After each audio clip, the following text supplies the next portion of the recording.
الرجيم. بسم الله الرحمن الرحيم. الحمد لله رب العالمين، والصلاة والسلام على سيد المرسلين وعلى آله وصحبه أجمعين.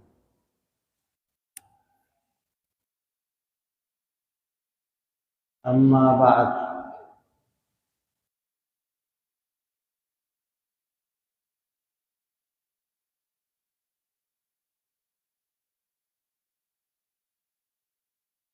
فقد قال الله تبارك وتعالى: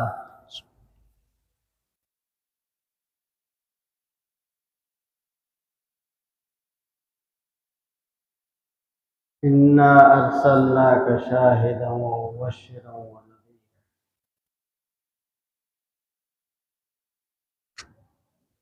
هذه الأيام كما يكون لكل شيء موسم، فهذه الأيام كأنها موسم لذكرى سيرة النبي صلى الله عليه وسلم.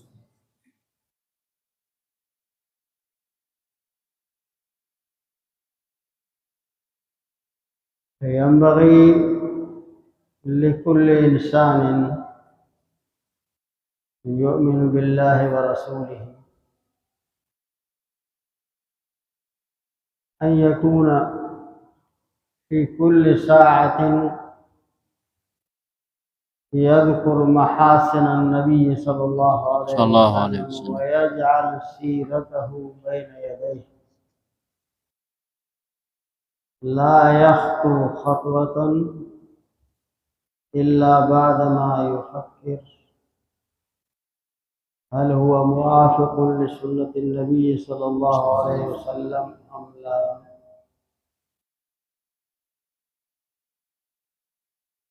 ينبغي أن يكون كذلك. إذن كأننا أدينا بعض الحق لسيرة النبي صلى الله عليه وسلم. وأما لو جعلنا في السنة يوما واحدا فنقوم بذكرى سيرة النبي صلى الله عليه وسلم، فهذا الأمر والله خسارة. نقضي حياتنا بما نشاء ونكتفي ذكر النبي صلى الله عليه وسلم بيوم واحد،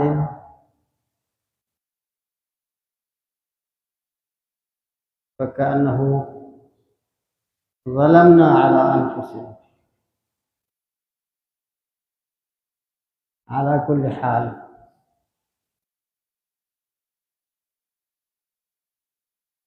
لأن الله تعالى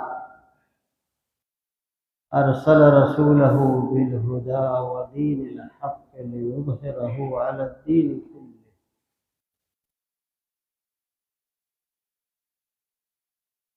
وقد مضت من قبله الرسل،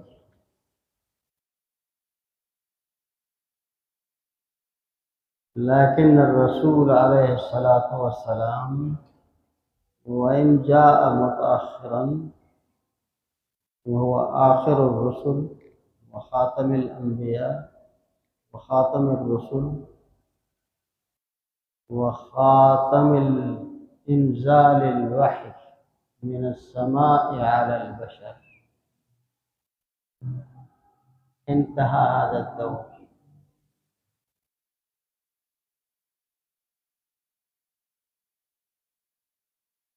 لكنه هو سيد الرسل،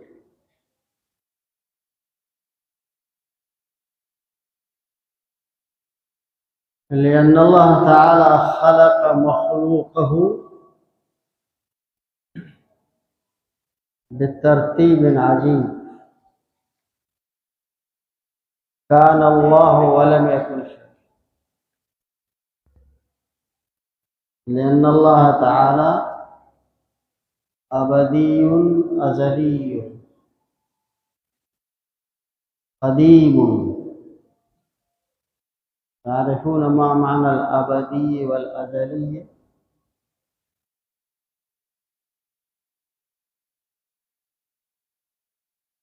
أبدي وأزلي يعني ليس له لا ابتداء ولا انتهاء.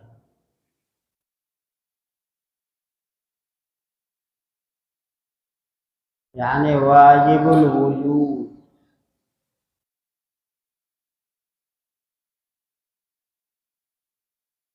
الأشياء في العالم اللي نحن نذكره موجودات في العالم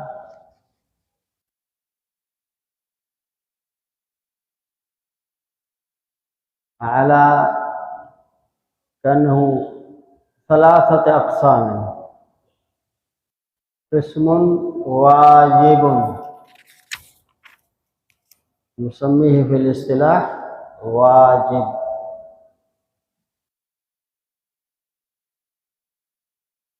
معناه وجوده واجب وعدم وجوده ممتنع ممنوع.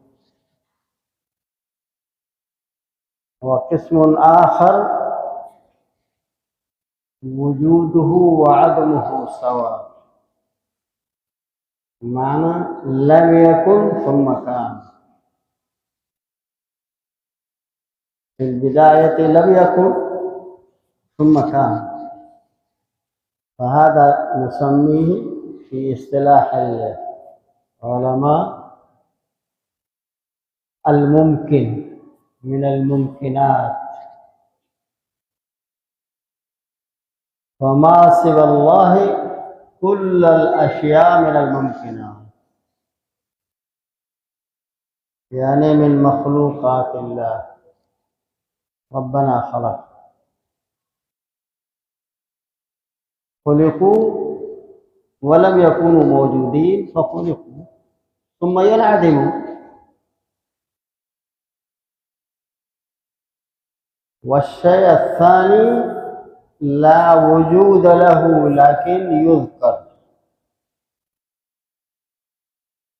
هو شريك باري تعالى، يعني مثل الإله، هي اللي يكون وجوده مثل الإله ممتنع لا يوجد غير موجود ممتنع الوجود. هذا بس يذكر لكن لا وجود له لأنه ممتنع الوجود.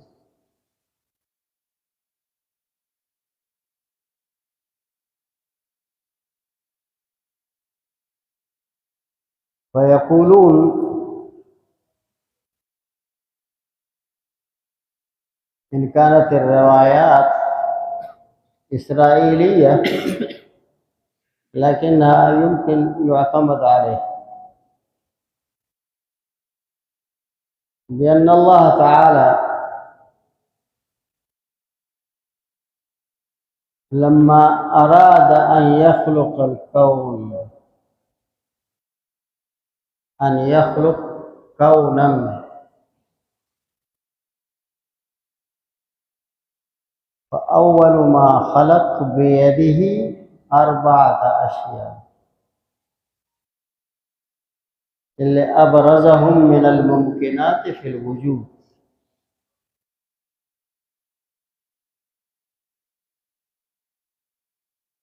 العرش والكرسي،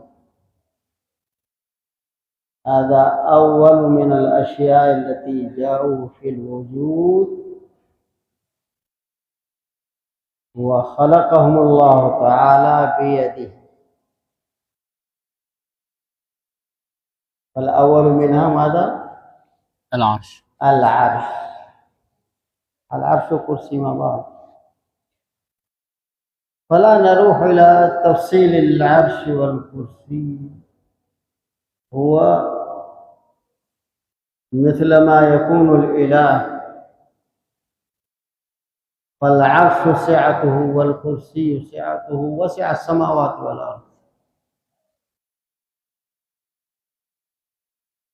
فكأن السماوات والأرض بين يدي الكرسي كحلقة في الأرض.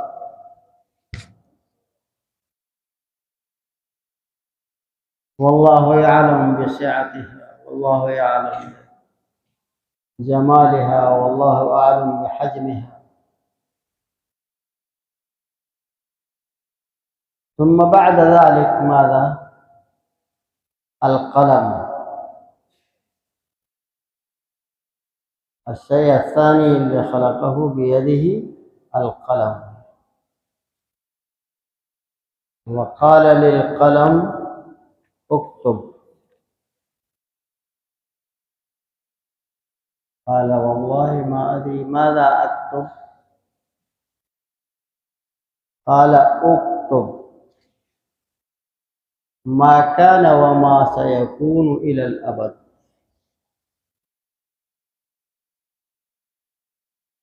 اللي أراد الله تعالى أن يوجد كونا مخلوقا من بعده، من أوله إلى آخر ما تقوم الساعة، كل الحركات، كل السكنات، كل الحاجات اكتبها، قيدها. فقيده القلم. هذا الذي نحن نسميه بالقدر. الإيمان بالقدر واجب، لا يكتمل الإيمان إلا بالإيمان بالقدر. هذا هو القدر.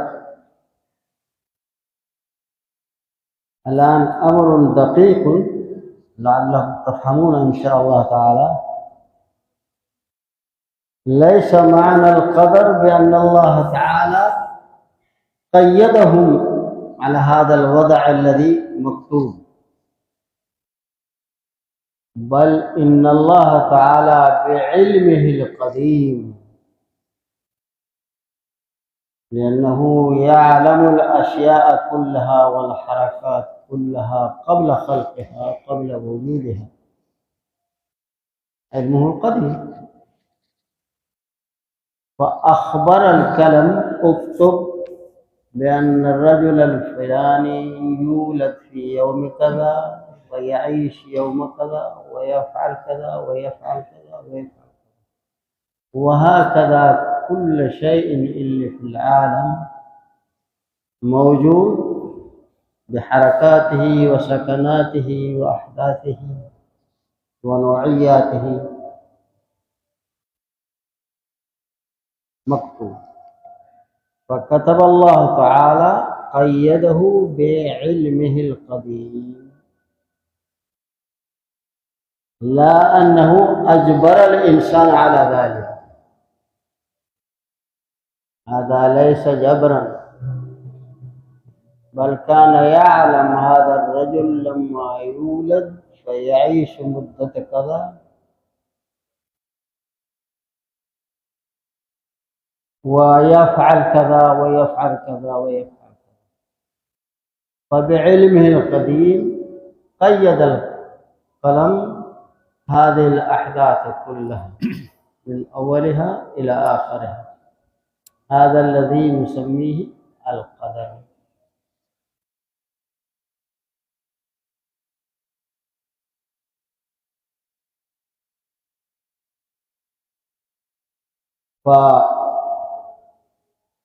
فإخبار الله تعالى لبعض الناس أنهم لا يؤمنون، إن الذين كفروا سواء عليهم أنذرتهم أم لم تنذرهم لا يؤمنون.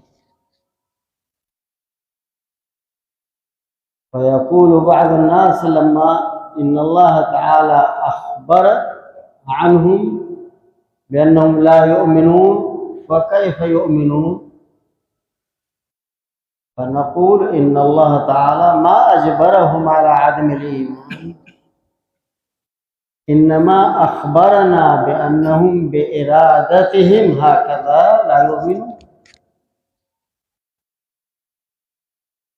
إن الله تعالى جعل الاختيار لكل واحد، أعطى لهم في الدنيا الاختيار أن يؤمنوا أو لا يؤمنوا،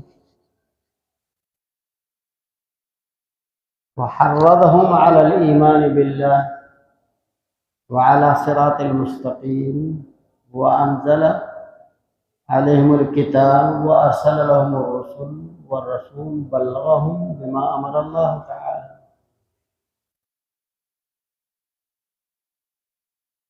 لكن الله تعالى كان يعلم الأشياء كلها قبل وقوعه، لأنه هذا الرجل يفعل كذا يفعل كذا فأخبر بذلك، والإخبار ليس بإجباره.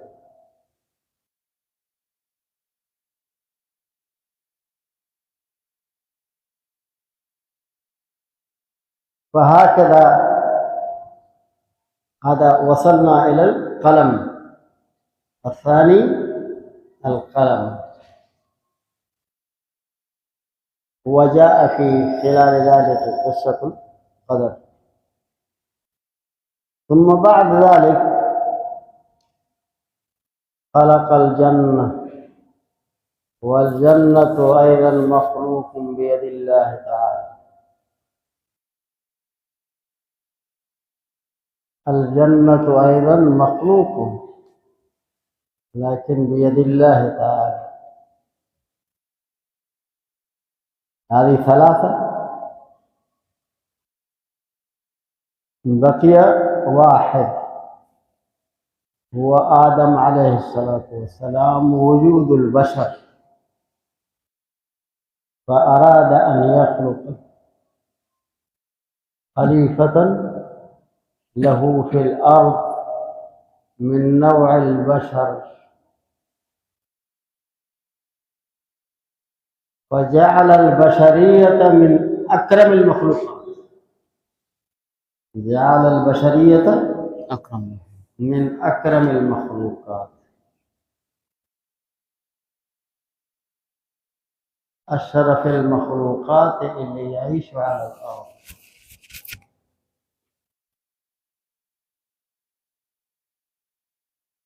فهو أبوهم آدم عليه الصلاة والسلام. هي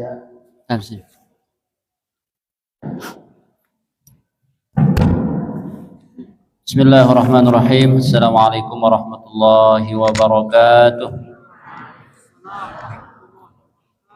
الحمد لله رب العالمين، والصلاة والسلام على أشرف المرسلين سيدنا محمد وعلى آله وصحبه أجمعين. Amma ba'd. Kemudian al-alim allamah al-arif billah al-muhaddis Sayyid Dr. Abdul Karim hafizahullah ta'ala wa atallahu umrahu fi sihatin wa afiyah wa matta'ana bituli hayatihi wa khudurihi wa nafa'ana biwasiyatihi wa liqa'una fi hadhal majlis, walhamdulillahi ala hadhal liqa' walhamdulillahi ala hadhal majlis. Alhamdulillah, pada malam hari ini kita kembali lagi bersama guru kita, dan beliau memulai tausiahnya dengan mengutip salah satu ayat Al-Quran di mana Allah Subhanahu wa Ta'ala, "Inna arsalnaka syahidan wa mubasysyiran wa nadhira wa da'iyan ila Allah biiznihi wa sirajan munira," yaitu mengingatkan kepada kita hari-hari yang mulia ini, karena setiap masa, setiap tahun ada musim-musim yang dimana dikhususkan atau dijadikan sebagai musim-musim yang mulia, dimana kita mengingat sirah baginda Nabi besar Muhammad sallallahu alaihi wasallam, di mana setiap orang yang beriman kepada Allah dan Rasulnya hendaklah ayakuna fi kulli sa'atin bi dzikri mahasinin Nabi sallallahu alaihi wasallam, hendaklah dia selalu mengingat, mempelajari dan merenungkan dan mencontohi suri teladan baginda Nabi Muhammad sallallahu alaihi wasallam, bukan hanya satu hari tetapi semua hari, semua bulan, setiap hari, setiap saat, setiap masa kita harus mencontohi cara akhlak baginda Rasulullah sallallahu alaihi wasallam.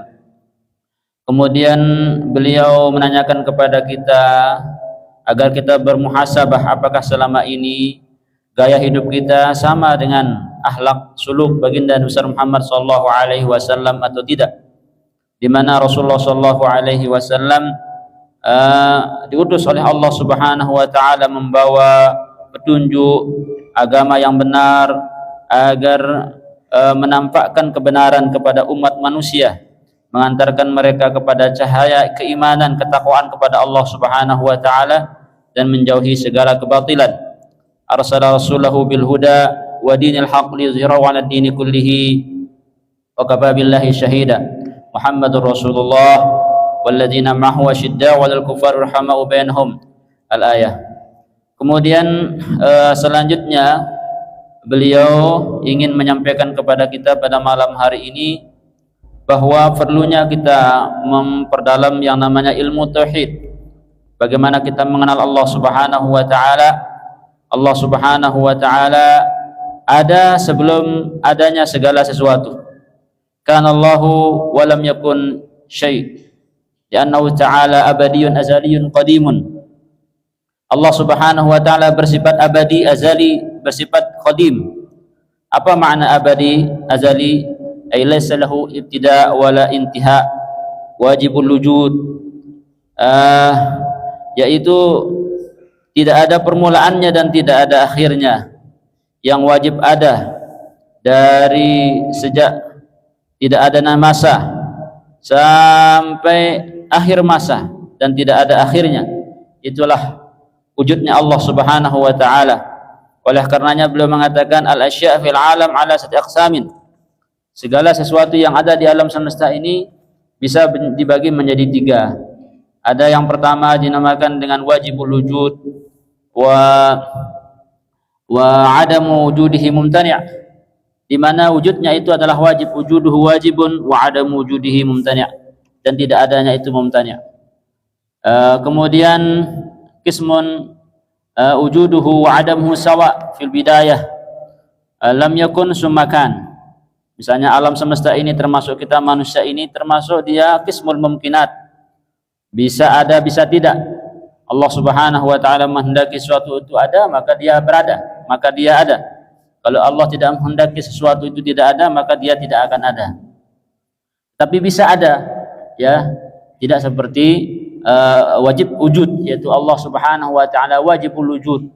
Wajib Allah itu ada dan mustahil Allah itu tidak ada.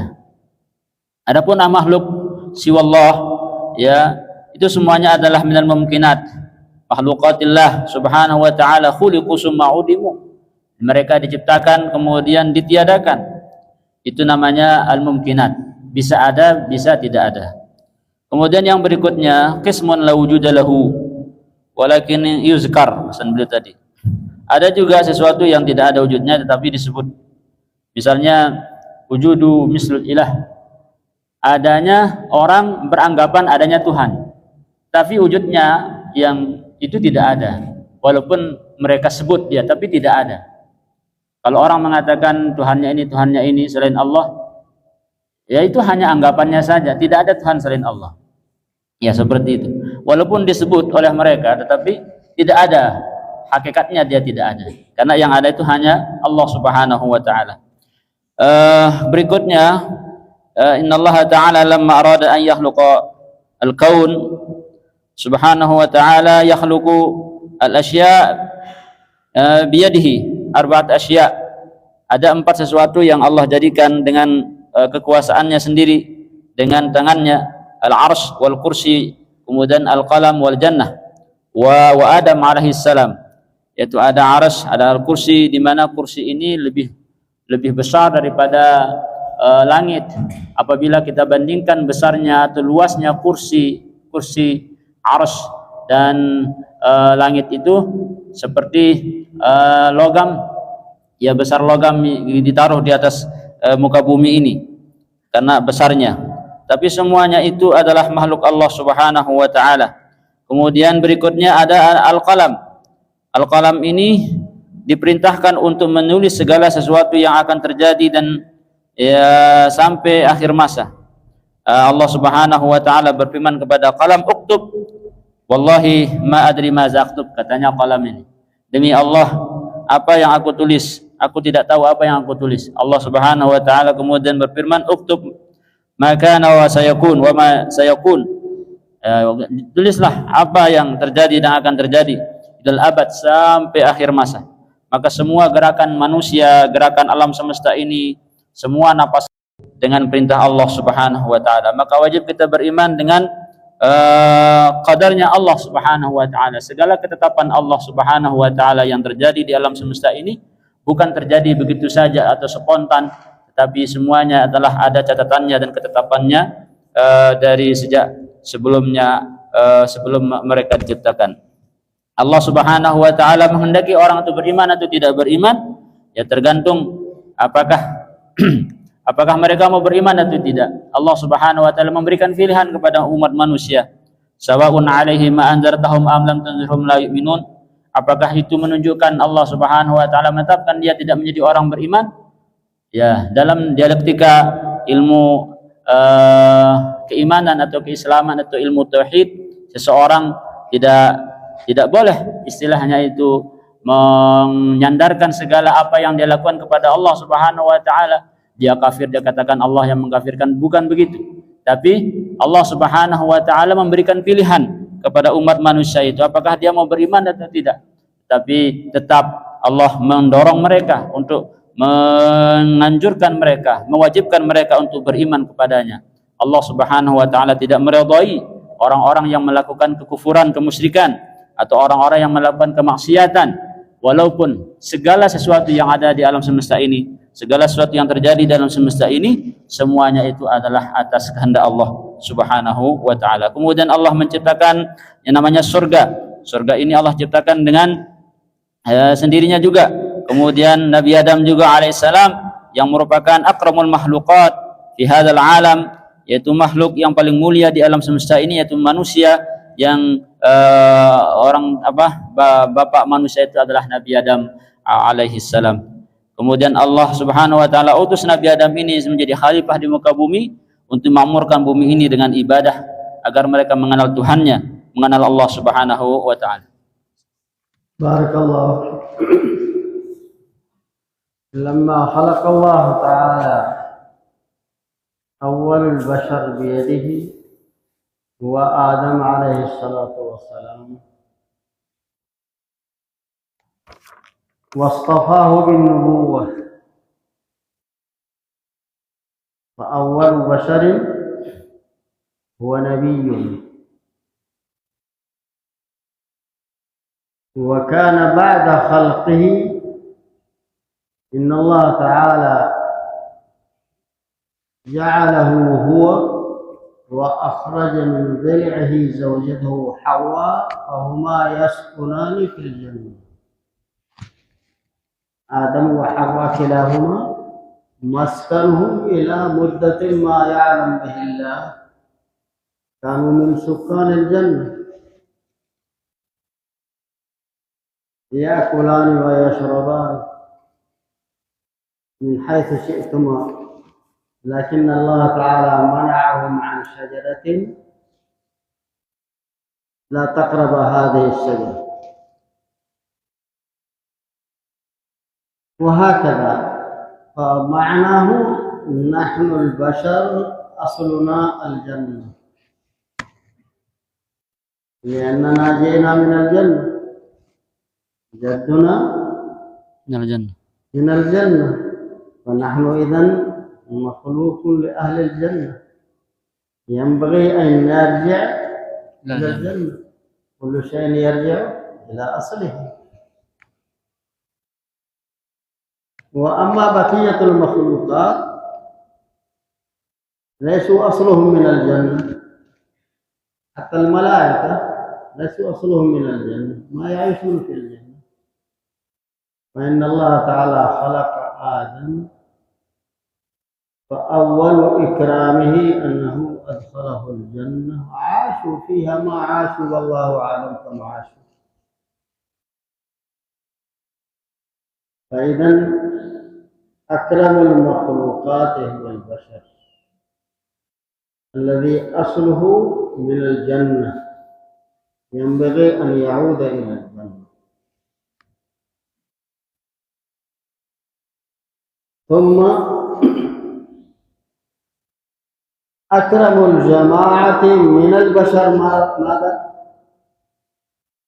البشر أكرم المخلوقات اللي بعد الله تعالى ده مخلوق اللي خلق الله تعالى فيه درجات، فأكرم الخلائق البشر.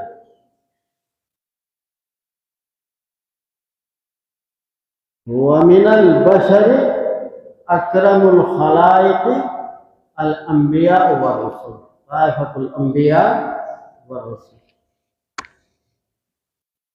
جماعة اللي اصطفاه الله تعالى كآدم عليه الصلاة والسلام، وهكذا بعده الأنبياء والرسل اللي جاءوا رويدا على وقتهم.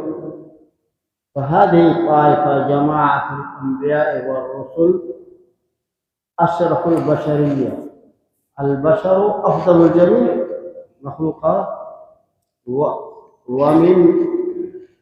ومن البشر أفضلهم هذه الطائفة الجماعة، جماعة الرسل والأنبياء، مختار مصطفى من الله تعالى، ربنا اصطفاهم بوحيه وبكرامته وبكلامه.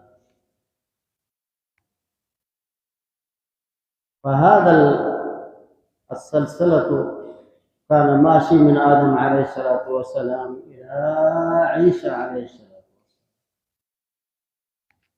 كانت تأتي الرسل تترى وراء بعض،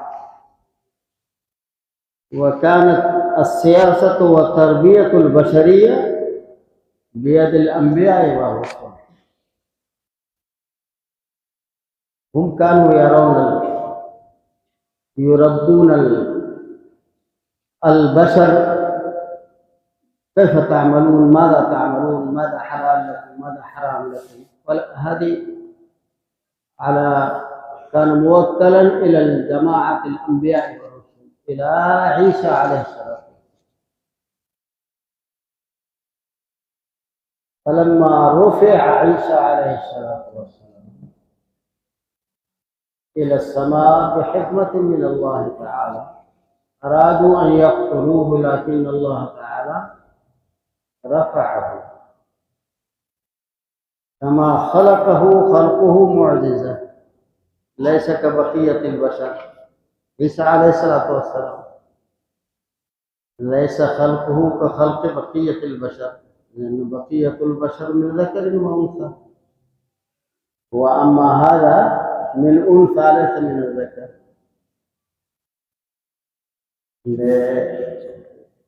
بحالة عجيبة. وهكذا حياته أيضا كان مليان من العجائب، من العجب.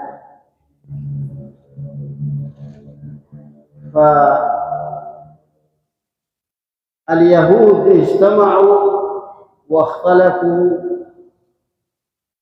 فصار الخلاف بينهم إلى أن وصل إلى حد أن يصلبوه، يقتلوه يعني أن يصلبوه. فلما أرادوا أن يصلبوه فربنا شبه عليهم، فأخذوا رجلا آخر فصلبوه، ورفع الله تعالى عيسى عليه الصلاة والسلام إلى السماء.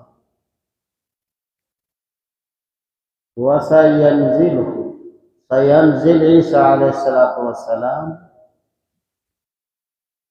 لما أراد الله تعالى. وبعد عيسى عليه الصلاة والسلام تقريبا 600 سنة. هذا الزمن يسمى زمن الفترة. ما معنى الفترة؟ انقطاع جماعة الأنبياء والرسل. 600 سنة. ولما مرت 600 سنة بدون الرشد وبدون رجل يهديهم السبيل، ووصل الفساد إلى القمة، إلى درجة عالية والفساد، أصبح الدنيا فوضى. فأراد الله تعالى أن يبعث سيد الرسل، فبعث الله النبي صلى الله عليه وسلم كآخر الأنبياء وسيد الرسل وسيد الأنبياء، بعثه في هذا الشهر، ولد في هذا الشهر.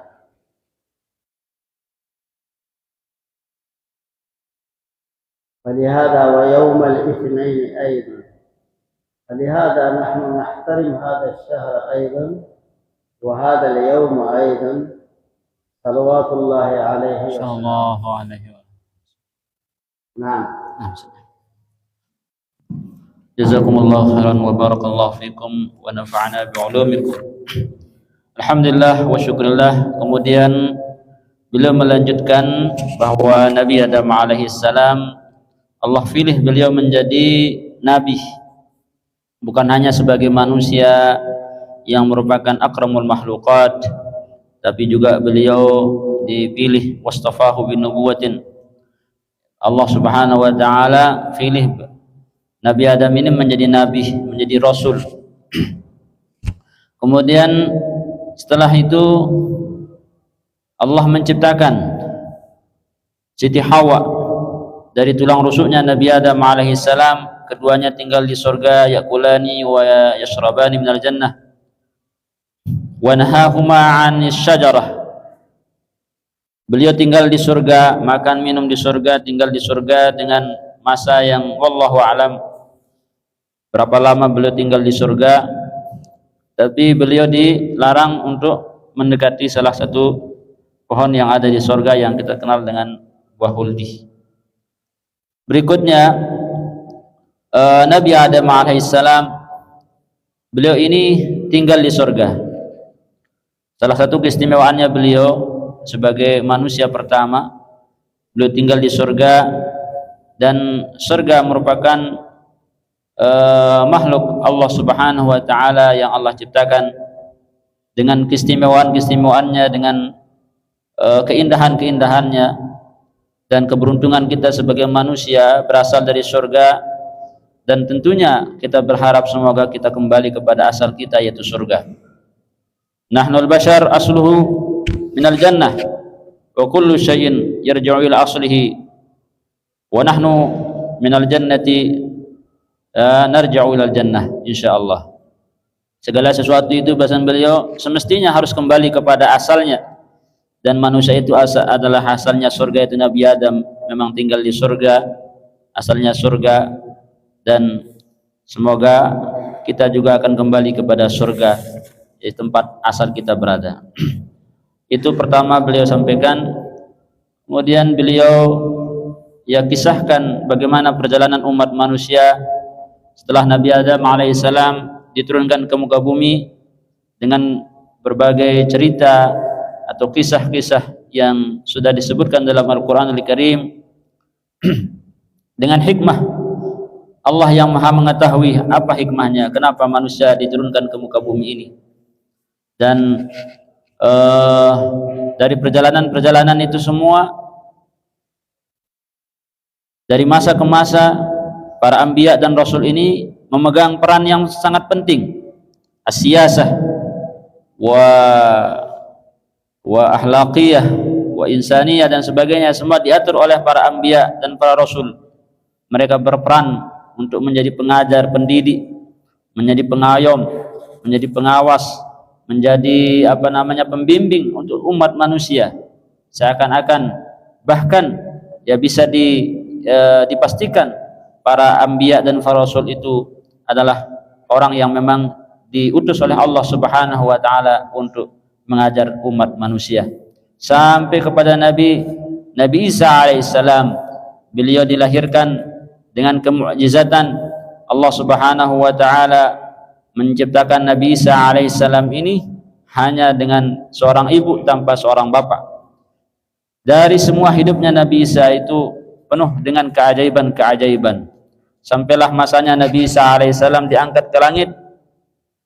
Kemudian kekosongan kenabian itu terjadi selama 600 tahun, di mana 600 tahun ini masa yang begitu lama, dan yang namanya zaman fatrah itu adalah zaman di mana terputusnya kenabian.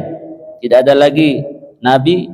Akhirnya setelah 600 tahun Allah Subhanahu wa taala kemudian mengutus baginda Nabi besar Muhammad sallallahu alaihi wasallam. Dengan kehadiran beliau, alhamdulillah wa syukurillah, cahaya keimanan, ketakwaan kembali kepada umat manusia. Allah Subhanahu wa taala mengutus beliau dengan wahyunya, dengan Al-Qur'anul Karim, dengan akhlak beliau yang kita contoh, dan di mana di bulan ini adalah bulan yang kita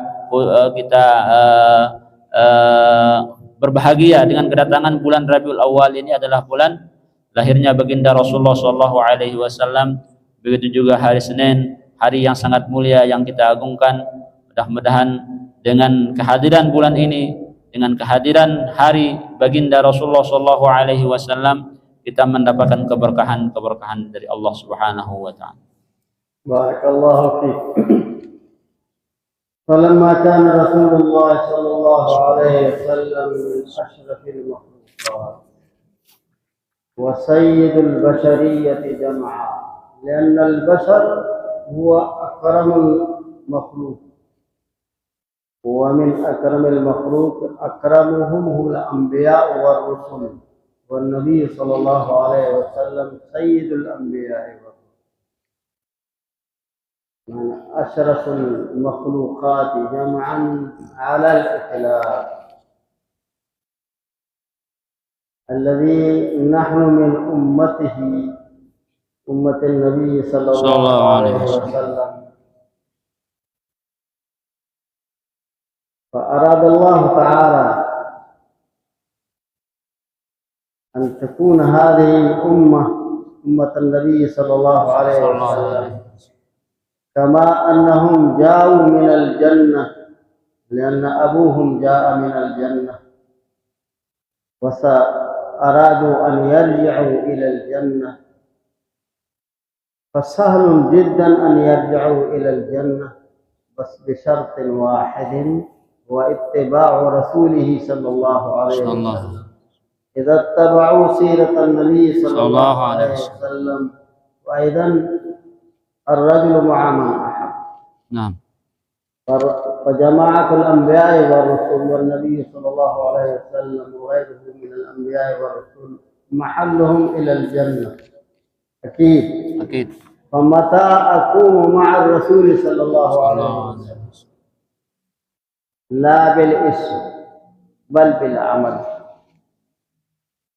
وينبغي لنا أن نتبع النبي صلى الله عليه وسلم، وإن أردنا أن نحب رسول الله صلى الله عليه وسلم فدليل الحب الاتباع، ليس المعصية. المعصية عصيان ليس حبه. ومن أراد أن يحب النبي صلى الله عليه وسلم فمقعده الجنة، ومن عصى رسوله فليس مقعده الجنة، لأنه من حب النبي صلى الله عليه وسلم فهو معه المرء مع من أحب. فنسأل الله تعالى أن يرزقنا رفاقة النبي صلى الله عليه وسلم، آمين. ويجعلنا في الجنة، آمين. ويوفقنا لما يحبه ويرضى، آمين. ويوفقنا للعمل الصالح، آمين. ويوفقنا لصالح الأعمال، آمين. والرجوع إلى الله تبارك وتعالى. آمين. وأما التقاصير اللي حصلت فربنا يمحوها بالاستغفار آمين. ونكسر بالاستغفار ونكسر بالصلاة على النبي صلى الله عليه وآله وسلم. لما نذكر هذه اليوم فهكذا نذكره كل يوم على الاتباع وعلى محبة النبي صلى الله عليه وسلم، وعليها نعيش وعليها نموت إن شاء الله تبارك وتعالى، ونكون من أمة محمد صلى الله عليه وسلم في روضات الجنة. وآخر دعوانا أن الحمد لله. Terakhir beliau tegaskan kepada kita bahwa baginda Rasulullah Shallallahu Alaihi Wasallam ya bagian daripada utusan atau orang yang diutus oleh Allah Subhanahu Wa Taala. Bahkan beliau adalah Sayyidul Anbiya wa Sayyidul Mursalin, junjungannya para nabi dan para rasul. Beliau lahir dari makhluk Allah yang paling mulia, dan beliaulah yang dipilih menjadi orang yang termulia dari makhluk yang mulia itu. Rasulullah Shallallahu Alaihi Wasallam mengajak kita untuk kembali ke surga, karena memang asal kita adalah surga, dan beliau mendorong kita agar kembali ke surga. Rasulullah Shallallahu Alaihi Wasallam beliau adalah Sayyidul Bashar, Sayyidul Makhluk, Sayyidul Akram, Sayyidul Akram Sallallahu Alaihi wa alihi Wasallam, di mana beliau memberikan kita syarat agar bisa masuk surga dengan satu syarat, yaitu ittiba' an-nabi sallallahu alaihi wasallam, mengikuti jejak langkah baginda Rasulullah sallallahu alaihi wasallam. Dengan kecintaan kita kepada beliau, dengan kita mengikuti bil hub wal mahabbah wa ittiba'in nabi sallallahu alaihi wasallam, nadkhul jannah insyaallah. Dengan kita mengikuti baginda Rasulullah sallallahu alaihi wasallam dengan cinta kepada beliau, insyaallah kita akan memasuki surga. Aman arada ayyuhibban nabi sallallahu alaihi wasallam fayattabi' sunnatahu wa sulukahu wa akhlaqahu. Barang siapa yang mencintai Rasulullah sallallahu alaihi wasallam, hendaklah dia mengikuti akhlak beliau, mengikuti ajaran beliau, dan mencintai beliau. Almar'u ma'a man habba yaumal qiyamah. Orang akan dikumpulkan bersama orang yang dicintainya di hari kiamat. Dengan kedatangan bulan ini, bulan yang sangat mulia ini, mari kita selalu mengingat baginda Rasulullah sallallahu alaihi wasallam, mengingat jasa-jasa beliau dengan kita banyak berselawat kepada baginda Rasulullah sallallahu alaihi wasallam, dengan kita mengikuti perintah beliau, menjauhi larangan-larangan beliau, mengikuti syariat beliau dan semua ajaran-ajaran beliau. Insyaallah kita termasuk orang-orang yang selamat di dunia dan di akhirat, dan dimasukkan surga bersama baginda Rasulullah sallallahu alaihi wasallam. Demikian beliau mendoakan kita, semoga kita selalu mendapatkan taufik dari Allah Subhanahu wa taala. Semoga Allah Subhanahu wa taala memberikan kita petunjuk menjadi orang-orang yang beriman, bertakwa, dan cinta kepada baginda Rasulullah sallallahu alaihi wasallam, dikumpulkan bersama beliau di surganya Allah Subhanahu wa taala bersama guru besar kita Al-Mafrullah Maulana Syekh, sebenarnya semua para ulama, termasuk dengan beliau juga kepada guru-guru kita semua. Semoga kita semua masuk surga bighairi hisab, dan mudah-mudahan kita mendapatkan syafaat baginda besar Muhammad sallallahu alaihi wasallam. Demikian doa beliau tadi, Masya Allah, mudah-mudahan kita mendapatkan keberkahan, dikabulkan oleh Allah Subhanahu wa taala. Itulah rahasianya teman-teman sekalian, kalau kita kedatangan ulama besar, ya mari jangan malas untuk hadir, karena di dalam majelis itu mesti ada doa-doa yang disisipkan oleh beliau, ya. Kalau kita mengamini doanya ulama, doanya warasatul anbiya, insyaallah tidak akan meleset doa itu. Insyaallah kita akan mendapatkan keberkahannya di dunia, apalagi di akhirat nanti. Demikian, dan beliau menutup pengajian ini dengan kita sama mengucapkan alhamdulillahi rabbil alamin. Demikian, wallahul muwaffiq wal hadi ila sabilir rasyad. Assalamualaikum warahmatullahi wabarakatuh.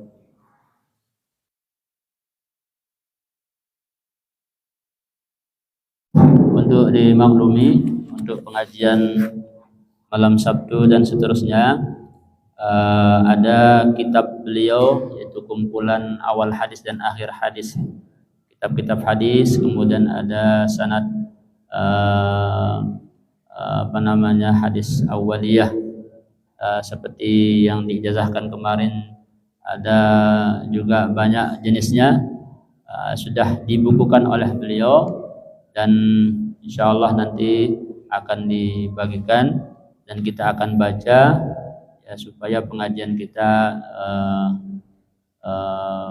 terarah, dan insyaallah pada akhirnya nanti di hari penutupan nanti kita akan diijazahkan, ya, semua sanad keilmuan beliau.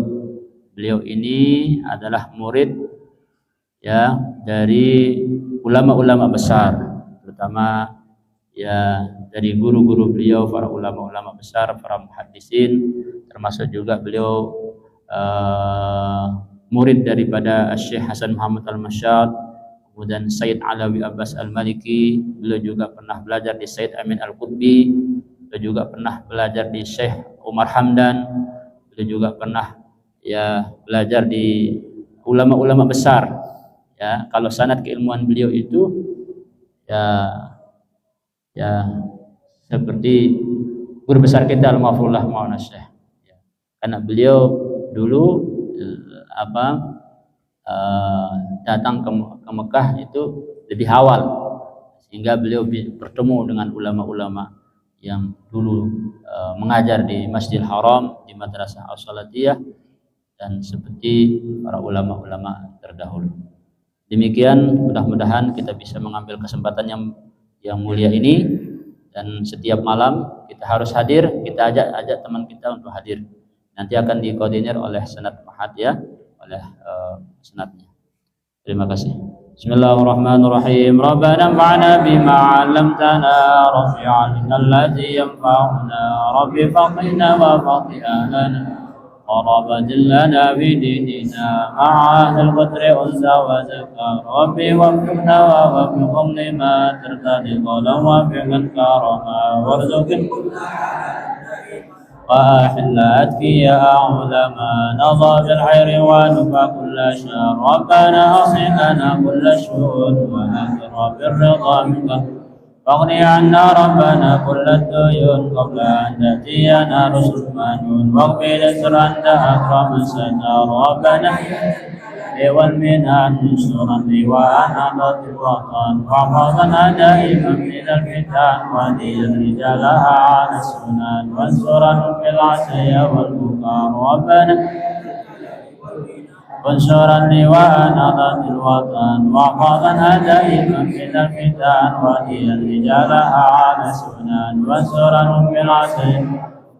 ربنا يا ذا الجلال والمنان انصرني وأنا ضد الوطن، واحفظنا دائما من الفتن، رجالها على السنن، وانصرنا بالعشايا والبكار، وصلاة الله تمشى المصطفى من إلى الحق دعانا والوفا أسسفا، وعلى الآل الكرام الشرفاء، وعلى صاب المصابيح الكرى نمرتك فسبحت، وأروت الجيش بماء حفيظ على معاصي ومعاني، وعلى ذريتي وفتيني وظاهري أمرتك في الأقصى، وأروت الجيش بماء حفيظ على معاصي ومعاني، وعلى ذريتي وظاهري أمرتك فسبحت في الأقصى، وأروت الجيش بماء حفيظ على معاصي ومعاني، ذريتي وبطيني وظاهري.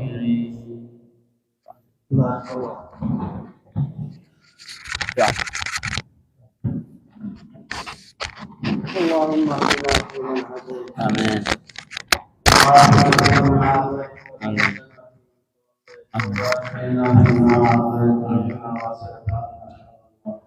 آمين. آمين. ولا يعز من عاديت تبارك وتعالى. آمين. آمين. آمين. واجعله الوارث منا واجعل ثارنا على من Amin.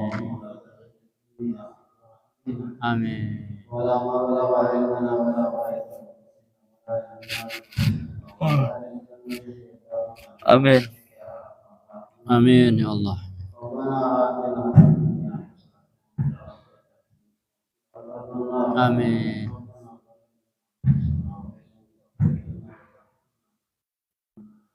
Amin. ربنا تقبل منا إنك أنت السميع العليم Amin.